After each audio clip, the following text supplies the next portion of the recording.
एक बार फिर पाकिस्तान की पोल दुनिया के सामने खुल गई है। संविधान में बदलाव के नाम पर सेना की ताकत बढ़ाने के कदम ने पाकिस्तान को अंतर्राष्ट्रीय मंच पर कटघरे में खड़ा कर दिया है। संयुक्त राष्ट्र ने जिस तीखी भाषा में पाकिस्तान को लताड़ा, उसने असीम मुनीर की बढ़ती ताकत पर नए सवाल खड़े कर दिए हैं। जिनेवा में संयुक्त राष्ट्र मानवाधिकार प्रमुख वोल्कर तुर्क ने साफ कहा कि पाकिस्तान ने अपना ताजा संविधान संशोधन बिना किसी चर्चा, बिना कानूनी विशेषज्ञों की राय और बिना नागरिक समाज को शामिल किए जल्दीबाजी में पारित कर दिया।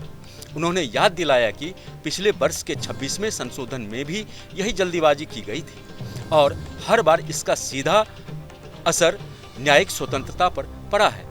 तुर्क ने कहा कि ऐसे फैसले सेना की जवाबदेही को कम करते हैं और लोकतंत्र के लिए खतरा पैदा करते हैं। संयुक्त राष्ट्र की इस कड़ी फटकार के बाद पाकिस्तान अब बचाव की मुद्रा में आ गया है। इस्लामाबाद की तरफ से कहा गया कि हर संसदीय लोकतंत्र की तरह संविधान में बदलाव करना जनता द्वारा चुने गए प्रतिनिधियों का अधिकार है। पाकिस्तान ने दावा किया कि संयुक्त राष्ट्र का बयान असल हालत को सही तरीके से नहीं समझता।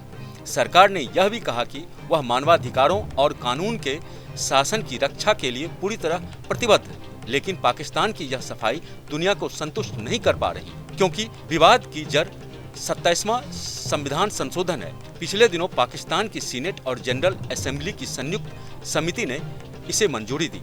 विपक्ष पहले ही चेतावनी दे चुका है कि यह बदलाव सुप्रीम कोर्ट की शक्तियों को सीमित करता है और इसका सीधा फायदा सेना को मिलता है। सबसे बड़ा बदलाव संविधान के अनुच्छेद 243 में किया गया है। Joint chief of staff committee के अध्यक्ष का पद खत्म कर उसकी जगह नए प्रमुख रक्षा अध्यक्ष का पद बनाया गया। राजनीतिक जानकारों का कहना है कि इस कदम से सेना प्रमुख असीम मुनीर का प्रभाव और ज्यादा मजबूत होगा, क्योंकि नया पद सेना के ढांचे को और केंद्रीकृत करता है। इसी संशोधन में एक संघीय संवैधानिक न्यायालय बनाने का प्रस्ताव भी शामिल है। यह अदालत सुप्रीम कोर्ट के कई अधिकार अपने हाथों में ले लेगी। यही वह बिंदु है जिसे विपक्ष को सबसे ज्यादा नाराज किया।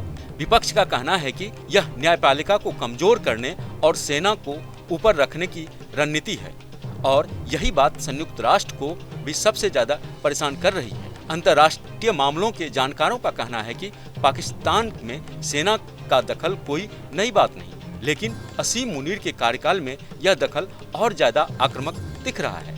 और अब जब दुनिया सवाल पूछ रही है तो पाकिस्तान की सफाई कमजोर दिख रही है। कुल मिलाकर यह पूरा विवाद सिर्फ पाकिस्तान का अंदरूनी मामला नहीं रहा। संयुक्त राष्ट्र की फटकार ने साफ कर दिया कि असीम मुनीर की बढ़ती ताकत अब एक अंतर्राष्ट्रीय मुद्दा बन चुकी है और पाकिस्तान चाहकर भी इस बहस से नहीं बच सकता। जहाँ भक्ति है हर शब्द में, कथाओं में छुपे हैं दिव्य रहस्य और ज्योतिष देता है जीवन को दिशा। धर्म से जुड़ी हर बातों को जानने के लिए हमारे चैनल स्तुति को सब्सक्राइब करें। चैनल पर जाने के लिए इस लिंक पर क्लिक करें।